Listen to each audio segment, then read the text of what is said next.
시간이 굉장히 늦었는데 근무 시간을 딱 채우면 사실 집에 가도 되잖아요. 네, 아직 조금 남긴 했어요. 그리고 다들 아마 애플워치를 본인들의 마음속에 다 간직하고 계신 것 같아요. 아무튼 좋은 결과 있길 바랍니다. 저는 심디와 메탈 퍼포먼스 쉐이더에 대해서 발표를 하게 될 양승원이라고 하고요. 보통 SIMD라고 말씀을 많이 하시는데 이제 외국에선 심디라고 얘기를 하더라고요. 그래서 저도 그냥 심디라고 하기로 했고, 사실 둘 간의 어떤 연관관계가 사실 그렇게 많지는 않지만 또 미세하게 또 있습니다. 그래서 한번 설명을 드려볼게요. Software is not a platform이라는 말을 이제 마이크 애튼이라는 사람이 얘기를 한 적이 있어요.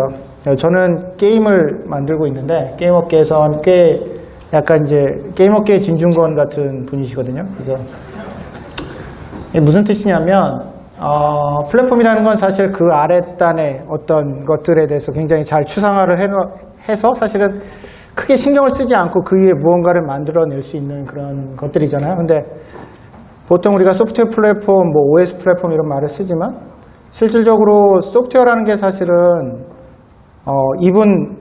제 얘기는 아니고 이분 주장에 의하면 플랫폼이라고 말할 수 있는가. 사실 우리가 하드웨어를 이해하지 못하고 그 위에 실제로 소프트웨어를 제대로 만들어낼 수 있는가라는 측면에서 이제 말씀을 하신 것 같아요. 그래서 어떤 소프트웨어 플랫폼도 사실 플랫폼이라고 말하기 어렵다라는 그런 의미로 말씀하셨습니다. 뭐 그래서 제 얘기는 아니고요. 제가 한 얘기는 아니고 그분이. 그래서 이유는 그래요. 그러니까 하드웨어를 잘 이해를 하고 그에 맞는 소프트웨어를 디자인해야 된다라는 이제 뜻이고요. 2014년에 애플이 스냅피캠이라는 앱을 인수했습니다. 혹시 스냅피캠 써보신 분 있으세요? 제가 굉장히 좋아하던 앱인데 유료로 구매를 했었습니다. 근데 보통 애플이 어떤 회사를 인수하면 그 회사의 서비스는 어떻게 되죠? 접히죠. 앱을 인수했어요. 그러면 앱이 어떻게 됐을까요? 마켓에서 내려왔습니다. 굉장히 제가 분노를 했어요. 그때 사실은 이걸 환불을 해준 것도 아니고 그냥 접었거든요. 뭐 이유도 알려주지 않고. 그래 한동안 이 앱을 사용하지 못했습니다. 이 앱이 뭐냐면 여기 보면 왼쪽 아래에 보면 컨티뉴어스 슈팅이라는 버튼이 있어요. 그 버튼을 이렇게 누르고 있으면 그 사진을 굉장히 빠른 속도로 200프레임까지 사진을 촬영을 해줍니다. 그게 동영상이랑은 좀 다르고요. JPEG 압축을 200장을 연속으로 하는데 굉장히 빠르게 됐어요. 아마 이 기능을 보시면 최근에 아이폰에 들어간 어떤 기능이 아마 연상이 되실 텐데 사실은 제 예상으로는 이 멤버들이 와서 그 기능을 개발한 걸로 알고 있습니다. 그때 이 스냅피캠이라는 앱이 굉장히 이슈가 됐었는데 애플에서 내장한 그 카메라 앱보다 훨씬 빠른 속도로 JPEG 압축을 했기 때문에 이 안에 기술 어떤 거 썼느냐에 대해서 굉장히 이슈가 많이 됐었어요. 그래서 이 개발자가 이제 인터뷰를 한 게 있는데 어찌됐건 뭐 이런저런 얘기가 있는데 자기는 이제 ARM, 네온, SIMD, 코프로세서 인스트럭션 셋에 잘 최적화를 했다 이런 인터뷰를 했습니다. 아무튼 시간이 그렇게 흘러 애플이 엑셀러레이트 프레임워크이라는 걸 내놨습니다. 엑셀러레이트 프레임워크는 아마 여기 계시는 거의 모든 분이 관심이 없으실 거예요, 사실. 관심 있으신 분이 있어요? 굉장히 이상하신 분인데, 사실 WWDC를 가도 이걸 이제 엑셀러레이트 프레임워크 같은 거 발표를 들어가면 굉장히 사람이 없어요. 인기도 없고. 일단은 코어 OS 팀 쪽에서 담당을 하고 있고요. 안에 기능은 어떤 게 있냐면 DSP, 이미지 프로세싱, 그 다음에 뭐 리니어 알제브라, 선형대수, 그리고 뉴럴 네트워크 그 관련 함수들을 제공합니다. 굉장히 로우 레벨 그 기능들을 제공을 하고 있고요. 기능은 어찌됐건 맨 위에 윗줄에 이제 하이 퍼포먼스 에너지 이피션트 컴퓨테이션이라고 했는데 CPU 위에서 굉장히 빠른 속도로 뭔가 컴퓨테이션 하는 라이브러리를 제공한다라는 게 이제 이 엑셀러레이트 프레임워크의 목표입니다. 그 엑셀러레이트 프레임워크 내에서 ETC로 통하는 것들이 있습니다. SIMD가 있고요. 그 다음에 컴프레션 라이브러리가 있는데 오늘은 그 마이너 중에 마이너인 심D에 대해서 얘기해 보겠습니다. 심D는 여기 제공하는 게 스몰 팩터하고 매트릭스라고 써 있어요. 자, 심D 모듈에서 제공하는 기능은 이제 간소화된 팩터 프로그래밍, 소규모 팩터 행렬 연산 지원, 플랫폼별 타입과 명령어를 추상화했다 이렇게 써 있습니다. 뭔가 하드웨어에서 지원하는 기능을 쓸 수 있도록 해주는 그런 무언가 같아요. 자, 그러면 여기 소문자 심D를 썼거든요. 애플에서 왜 이렇게 말장난하는지 모르겠지만 실제로 심D란 말이 대문자 심D란 말이 있어요. 약간 이제 그 칩셋 아키텍처와 관련된 용어인데 싱글 인스트럭션 멀티플 데이터입니다. 그 혹시 학교 다닐 때 컴퓨터 구조 수업을 열심히 들으셨으면 이 말을 들어보셨을 수도 있는데 보통 그 어셈블리 레벨로 내려가서 한 인스트럭션마다 한 클럭당 한 인스트럭션이 실제로 메모리에서 읽혀져서 CPU에 올라가고 그게 사실은 파이프라인을 거쳐서 점점 파이프라인 스테이지를 지나가면서 실행이 되게 되죠. 보통은 한 클럭당 한 인스트럭션이 보통 이제 그 이슈란 말을 쓰는데 이슈가 돼서 파이프라인 스테이지를 거치면서 실행이 됩니다. 거기에서 뭐 파이프라인 스테이지가 뭐 해저드가 발생해서 뭐 파이프라인 스테이지가 사실은 파이프라인이라는 게 이제 그 순서대로 계속 인스트럭션을 끼워 맞추면 한 클럭당 한 인스트럭션이 실행되는 사실 이상적인 경우인데 실제는 그렇지 않아요. 그런 인스트럭션을 보통 이제 한 클럭당 한 인스트럭션을 보통 예상을 하는데 보통 왼쪽에 그 스칼라 오퍼레이션이라고 써 있는 부분을 보면 우리가 보통 어떤 연산을 수행할 때 한 연산당 이제 한 인스트럭션이 수행이 됩니다. 예를 들어서 이제 여기 보면 AX 플러스 BX는 이제 CX라는 연산이 하나가 있고요. 그 다음 밑에 AY 플러스 BY 연산이 또 하나 있고 그 다음에 AZ, 그 다음에 BZ, 그 다음에 AW 플러스 BW 연산이 있어요. 이렇게 4개의 연산이 수행이 된다면 4개의 인스트럭션이 수행이 돼야 돼요. 근데 심D라고 하는 건 이 각각 AX부터 AW까지를 하나의 데이터로 패킹을 합니다. 그리고 BX부터 BW까지 하나의 데이터를 패킹을 하고요. 그리고 연산은 실제로 한 번만 일어납니다. 그러면 이론적으로 보면 4배의 속도가 실제로 날 수 있겠죠. 보통 우리들이 사용하는 맥도 그렇고 아이폰도 그렇고 다 이런 인스트럭션을 별도의 인스트럭션을 가지고 있어요. 그래서 보통 이름이 심D는 이제 일반 명사고 인텔에서는 SSE, AWX, ARM에서는 네온이라는 그 명칭으로 이런 인스트럭션을 지원합니다. 애플에서 지원하는 심D, 소문자 심D 모듈은 이런 하드웨어 기능을 잘 추상화한 그런 라이브러리라고 할 수 있는데요. 이 그림은 굉장히 생소하실 수도 있어요. 근데 애플 지금 이번에 새로 나온 바이오닉 A12 같은 경우 실제로 내부 아키텍처가 어떤지 사실 애플에서 제대로 공개한 적은 없는데요. 기본적으로 ARM 버전 8을 이제 호환되는 걸로 알려져 있습니다. 그 ARM 버전 8의 가장 이제 대표적인 레퍼런스 아키텍처는 이제 코텍스 A57이라는 게 있는데요. 그 코텍스 A57의 파이프라인 구조입니다. 오른쪽에 주황색 부분을 보시면요. 주황색 부분, 저게 이제 각 하나의 블록마다 그 파이프라인 스테이지를 얘기하는데 그 실행 스테이지를 얘기합니다. 10개, 보통 저 블럭이 2줄에서 10개가 되어 있는데요. 그 익스큐션 스테이지가 10개로 나눠져 있어요. 구동소수점 연산하고 공유를 하는데요. 이상적으로 보면 실제로 아까 이제 그 데이터를 패킹해서 한 번만에 4번 해야 될 걸 한 번에 하는 걸 이렇게 보면 10개의 스테이지를 나눠서 계산을 하게 됩니다. 파이프라인의 개념에 대해서 뭐 이해하시는 분도 있겠지만 이상적인 경우 사실 저 파이프라인을 계속 채워 넣기만 한다면 사실은 한 클럭당 한 인스트럭션이 제대로 이제 수행이 된다고 할 수 있죠. 근데 이제 이건 굉장히 이상적인 경우고요. 뭐 그 각종 해저드가 실제로 발생하기 때문에 실제는 그렇게 되지는 않습니다. 자, 이건 팩터 프로그래밍에 대해서 잠깐 설명을 좀 드려볼게요. 저는 아까 이전 세션에서 나이 얘기를 하셨는데요. 굉장히 젊으시더라고요. 근데 저는 얼마 전에 알았는데 저희 그 팀에, 뭐 조직이라고 할게요. 저희 조직에 제가 대학이 들어가는 해에 태어나신 프로그래머가 있더라고요.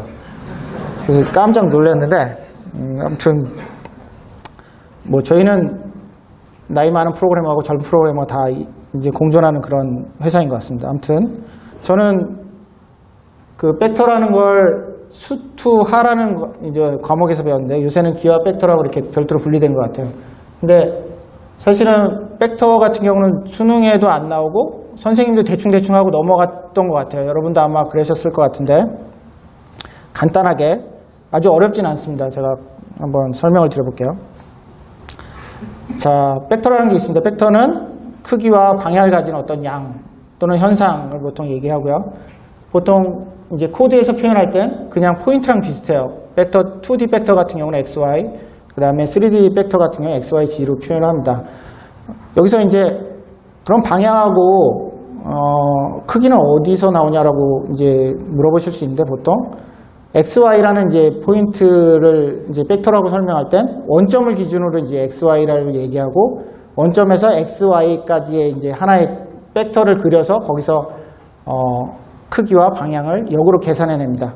실제로 데이터 자체는 굉장히 심플하게 표현하고요. 이렇게 해야지 실제로 계산할 때는 여러 가지 이제 연산할 때 굉장히 편하거든요. 그럼 벡터 연산은 어떤 게 있냐면, 일반적인 정수나 실수 연산하고 비슷해요. 삼각함수가 있고, 그 다음에 뭐 파워나 그 제곱근 연산, 뭐 절대값 구하는 거, 그 다음에 이제 모듈러 연산 같은 것들이 있고요. 그 다음에 익스포넨셜, 로그 같은 다 연산도 마찬가지고요. 뭐 익스포넨셜도 마찬가지입니다. 특징적인 게 이제 기하 연산이 추가적으로 들어가는데요. 내적이라고 얘기하는 이제 그 닷 연산, 그리고 외적이라고 얘기하는 크로스 프로덕트, 그 다음에 이제 노멀라이즈 같은 이제 기하 연산들이 추가적으로 들어갑니다. 이런 것들은 어디에 주로 쓰이냐면, 주로 이제 독립된 데이터들이 굉장히 모여있는 그런 분야, 그런 거를 이제 다루는, 로직은 같지만 데이터가 굉장히 많은 분야에서 많이 쓰이는데요. 예를 들어서 이미지 프로세싱 같은 경우는 사실 한 픽셀 한 픽셀이 굉장히 서로 연관관계가 있을 수도 있지만 굉장히 독립적으로 계산할 수도 있거든요. 그런 거라든지 비디오 프로세싱, 그 다음에 비전, 뉴럴 네트워크, 그 다음에 그래픽스, 데이터 압축, 그 다음에 이제 암호학에서 주로 많이 사용이 됩니다. 제가 간단히 데모를 준비했습니다. 이제 사실 항상 이런 거 하면 항상 큐브를 데모를 보셨을 거예요. 오늘 또 큐브고요. 특징적인 건 3D API를 사용하지 않았습니다. 그래서 코어 그래픽스만을 가지고 큐브를 표현할 거고요. 굉장히 제 딴에 쉽게 만들었다고 생각을 하는데 어떠실지 모르겠어요. 로직 순서는 이래요. 그러니까 사실 이 램을 왜 만들었냐면, 제가 벡터 라이브러리 를 간단히 만들었고요. 그 다음에 애플에서 제공하는 CMD 모듈을 사용해서 둘 간의 성능을 비교해 보겠습니다. CMD 모듈은 아까 얘기했지만 하드웨어에서 지원하는 기능을 사용을 하는 거고요. 저는 순전히 소프트웨어만을 이용해서 계산하는, 그래서 뭐 그냥 상상하시기에도 당연히 CMD가 빠르겠지라고 상상할 수 있는데, 얼마나 빠른지 한번 보시면 좋을 것 같아요. 일단 로직 순서는 그 아까 큐브에 그 8개의 꼭지점을 정의하고요. 그 다음에 회전 연산을 3회 XY 지축 각각으로 3회 이제 회전을 시키고, 그 다음에 제가 이제 3D 큐브를 만들었는데 그걸 화면에 뿌려줘야 되니까, 지금 2D 화면에 뿌려줘야 되니까 화면에 투영시켜주는 연산 한 번, 그 다음에 실제로 마지막으로 코어 그래픽스로 선을 그리는 그런 연산으로 마무리됩니다. 로직 자체는 굉장히 심플하죠. 그 큐브의 꼭지점을 이제 표현하는 방법인데요.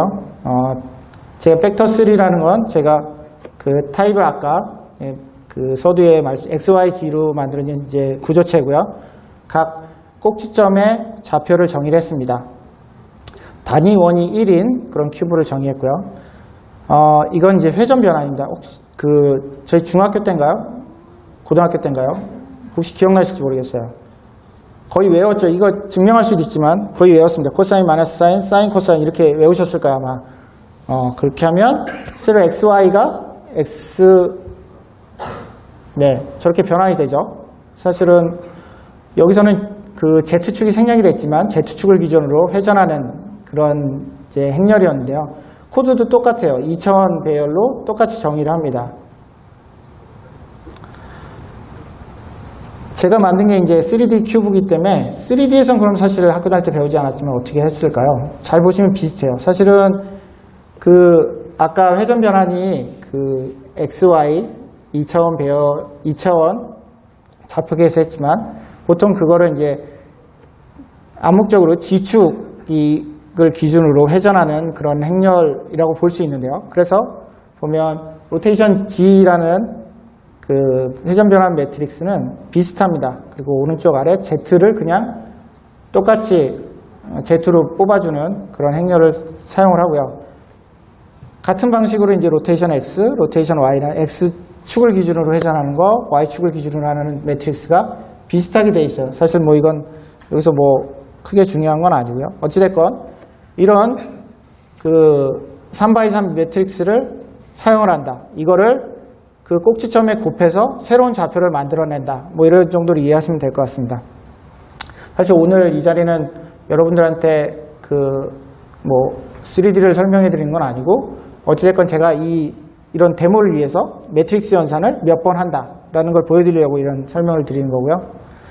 그리고 화면에 보여주는 프로젝션 매트릭스는 간단히 보면 오른쪽 아래 코드를 보시는 게 더 편할 수도 있는데 사실은 3D 좌표를 2D에 투영할 때 가장 좋은 방법은 그냥 Z값을 날려버리면 돼요. X, Y 값만 그냥 화면에 보여주면 되고요.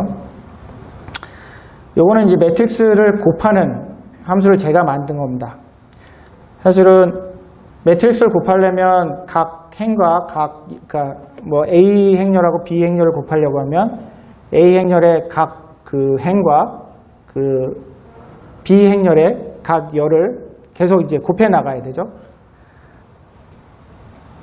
기본적으로 9번 곱해야 되고 그 안에서 각 그 엘리먼트마다 또 그 곱셈을 해서 실제로 더해줘야 돼요. 그래서 보면 그 어떻게 보면 n제곱의 복잡도에다가 그 각각은 그 곱셈이 또 추가적으로 들어가죠. 매트릭스를 곱하는 건 사실 굉장히 그 오버헤드가 큰 연산 중에 하나입니다. 그래서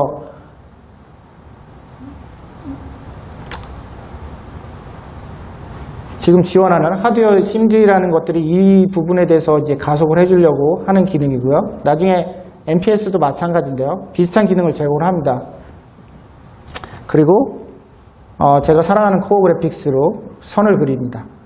저는 사실 애플의 모든 라이브러리 중에 코어 그래픽스가 가장 훌륭하다고 생각을 해요. 뭐 이제 개인적인 소견이고요. 데모를 좀 보여드릴게요. 오늘 데모를 잘 안 하시더라고요. 그래서 안 할까 하다가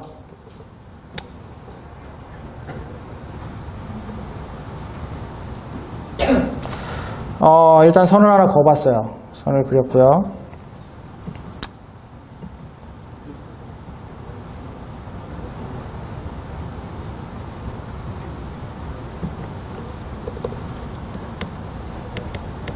제가 실수를 많이 하기 않으려고 조금 트릭을 썼습니다. 저렇게 사각형이 완성이 됐습니다. 사각형을 한번 돌려볼게요. 사각형 돌리는 건 아까 얘기했듯이 각 점을 회전 변환 매트릭스에 곱할 겁니다.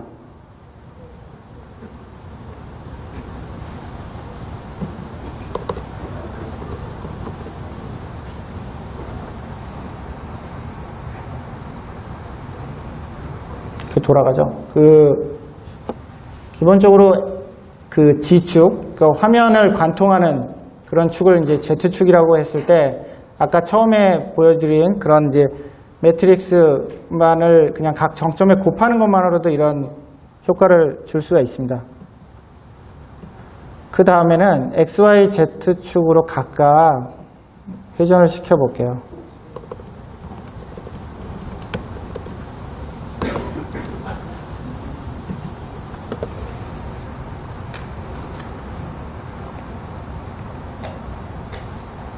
네, 이거는 돌고 있죠. 아무튼 이게 Z축을 기준으로 한번 돌리고 그 다음 Y축으로 한번 X축으로 한번 돌렸습니다. 지금 이건 3D API를 사용하지 않고 코어 그래픽스만을 사용해서 하고 있고요. 그래서 사실은 다른 오버헤드는 특별히 없습니다. 근데 이렇게 하면 좀 뭔가 어색하죠? 이게 보통 이제 직교 투영이라고 해서 원근감이 전혀 느껴지지 않습니다. 그래서 그 이유가 아까 이제 그 프로젝션하는 매트릭스를 직교 투영 매트릭스를 썼는데요. 그 좌표를 그 각 Z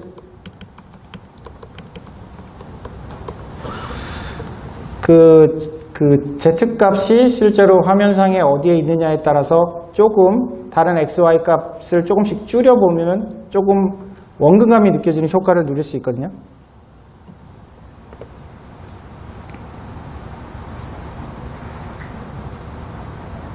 네, 그러면 뭔가 좀 그럴듯해졌죠. 아무튼 네, 코어 그래픽스만을 가지고도 이런 이제 효과를 실제로 낼 수 있습니다.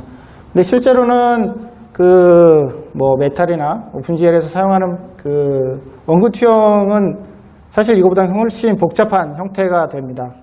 근데 사실 뭐 오늘 이거를 뭐 원근 투영에 대해서 설명을 드리려고 했던 건 아니고요. 복잡한 어떤 이제 매트릭스 연산이 여러 번 겹쳐져 있을 때 어떤 성능이 나는지에 대해서 설명을 드리려고 이 예제를 준비한 거고요.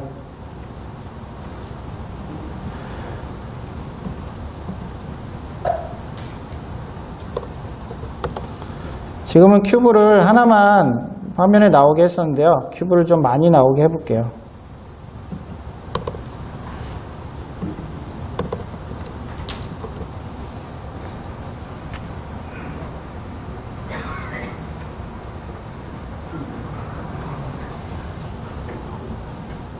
잠깐만요. 이게 좀 이상해졌는데 사이즈가 적용이 안 됐네요. 사이즈를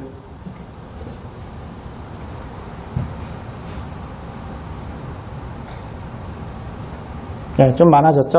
그래서 랜덤하게 그냥 화면에 뿌리면서 성능을 좀 체크해 보고 싶었어요. 지금은 시뮬레이터에서 동작하고 있는데 제가 폰에 올려서 한번 성능을 비교해 보겠습니다.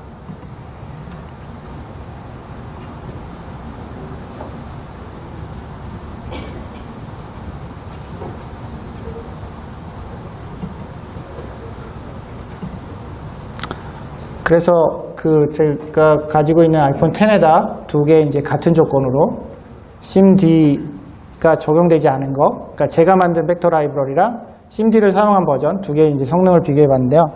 지금 숫자가 보이실지 모르겠어요. 근데 왼쪽에 버전이 그 SIMD가 적용되지 않은 버전이 300개의 큐브를 3번의 회전 변화를 적용하고 하나의 이제 크기를 스케일 매트릭스 적용한 거랑 그다음 프로젝션 매트릭스 한 번 적용한 거, 그러니까 5번의 프로젝션 곱셈이죠.를 적용했을 때 결과가 50ms가 넘게 나왔습니다. 근데 SIMD를 적용했을 때는 약 이제 3.2ms 정도 나왔거든요. 3.6인가요? 열 몇 배 정도 차이가 나요, 실제로. 뭐 실제로 사실은 매트릭스 연산만 해서 어떤 프로그램을 만들지는 않잖아요. 근데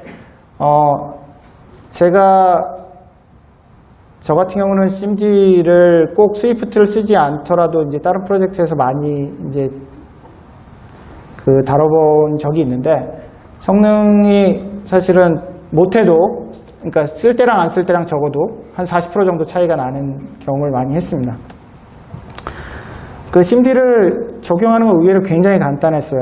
그래서 아까 제가 만든 벡터3 그 타입을 그냥 SIMD 플러스 3라는 타입으로 바꾸고, 그냥 2차원 배열, 제가 만든 그 매트릭스를 그냥 플러스 3x3 타입으로 변환을 했습니다. 그리고 매트릭스 곱셈 함수 제가 만든 걸 그냥 그 곱셈 연산자를 썼으면 됐고요. 그래서 아까 밑에 보시면 그 로테이션 매트릭스가 아래처럼 이제 변환된 코드상에서 이렇게 변환된 걸 보실 수 있습니다. 이렇게 사실은 SIMD가 굉장히 유용한 기능임에도 불구하고 사실은 많이 알려지진 않았어요. 그래서 지금 그 이유가 사실은 하드웨어적으로 지원 안 되는 모델들이 꽤 있었거든요. 최근까지. 그러니까 앱 개발자 입장에서는 그 옛날 구형 기기에 대해서 지원을 해야 되는지 말아야 되는지 굉장히 고민이 많이 되잖아요. 그래서 사실은 최근까지 그런 구형 기기들이 어떻게 보면 좀 생존했다고 해야 되나? 내가 지원을 했어야 되나?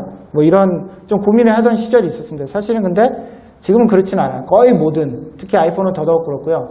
안드로이드도 사실은 대표적으로 유니티 같은 그 게임 엔진의 경우 몇 년 전에 이미 자기네는 심디를 지원하지 않는 그 디바이스는 지원을 포기한다라고 이제 선언을 했고요.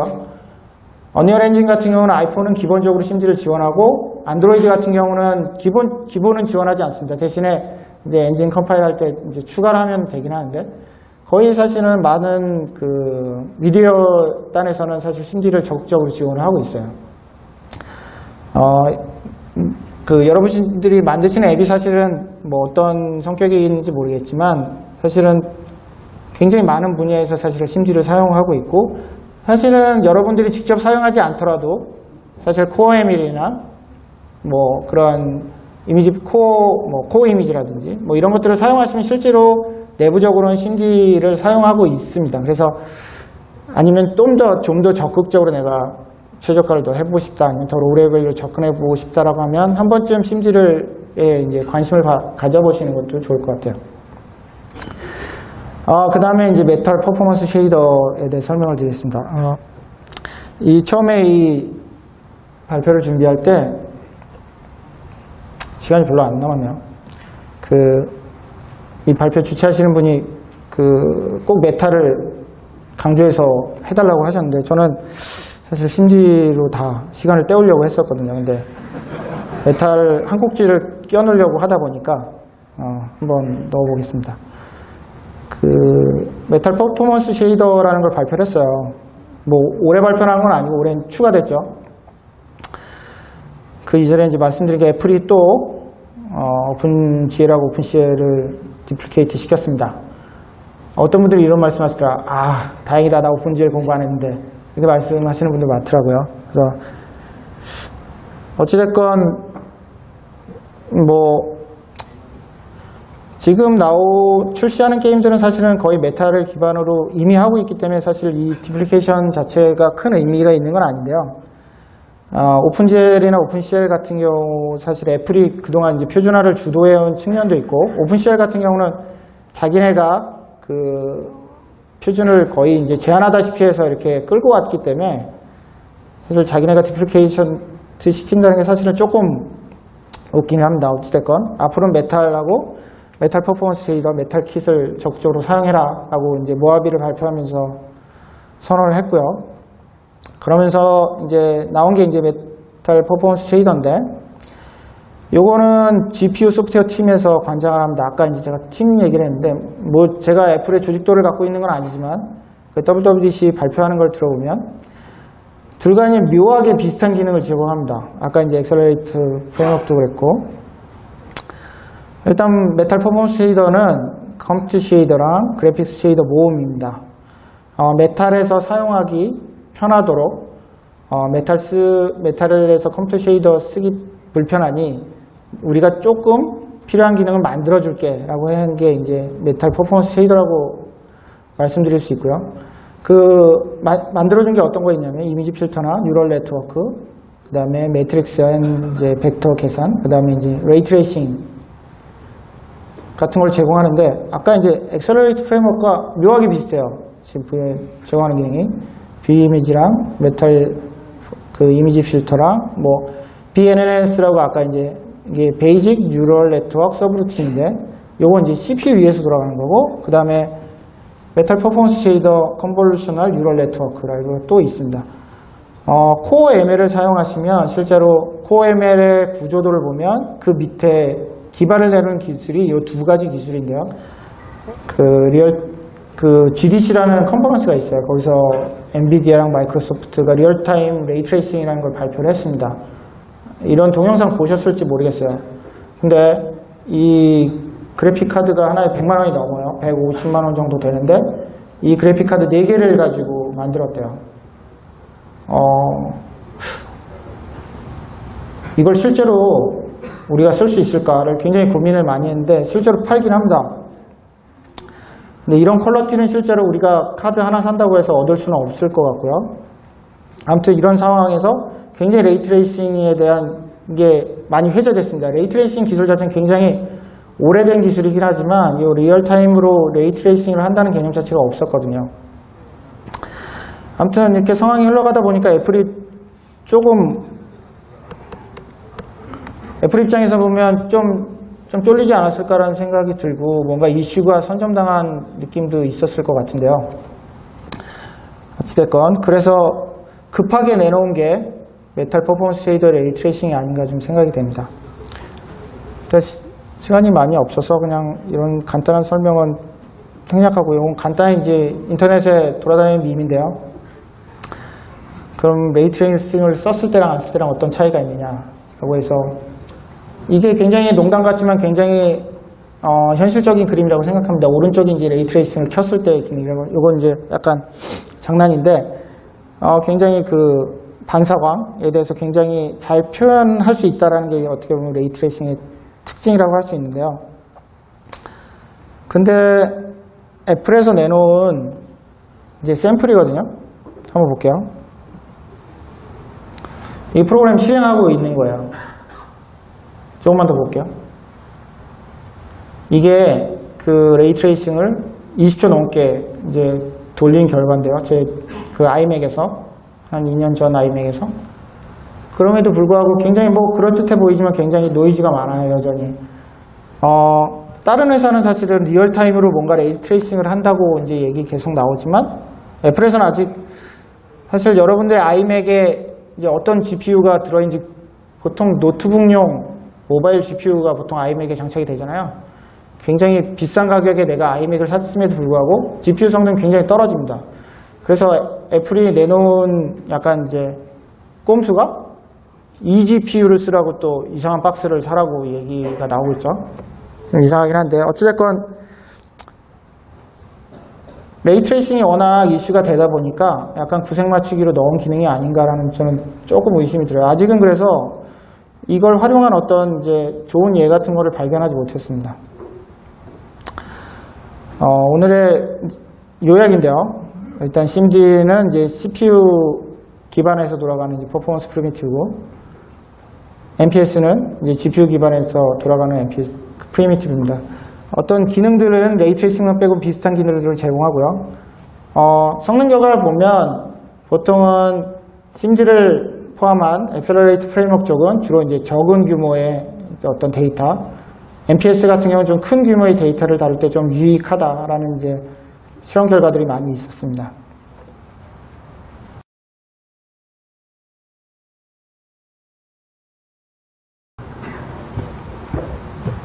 심드에 이제 공유해 줄 수 있나 공유하겠습니다. 그 다음에 코어 그래픽스가 훌륭하다고 생각하는 이유가 뭔가로는 윈도우즈가 맥 OS를 따라잡지 없는 근본적인 이유가 코어 그래픽스라고 저는 생각을 합니다. 근본적으로 룩을 결정하기 때문에 저는 아무리 그 윈도우즈가 노력을 해도 이제 맥 OS를 이제 앞지를 수 없는 이유가 근본적으로 코어 그래픽스가 아닌가라는 생각이 들고요. 심드라 엑셀러레이트 함수를 사용할 때 작은 연산을 자주 하게 되면 오버헤드 이슈는 없을까요? 아까 이제 보시면 그 기본적으로 파이프라인을 플로팅 포인트 연산이랑 공유를 하거든요. 플로팅 포인트만큼 오버헤드가 있다고 생각하시면 될 것 같아요. 오늘은 이 정도로 마무리하겠습니다. 감사합니다.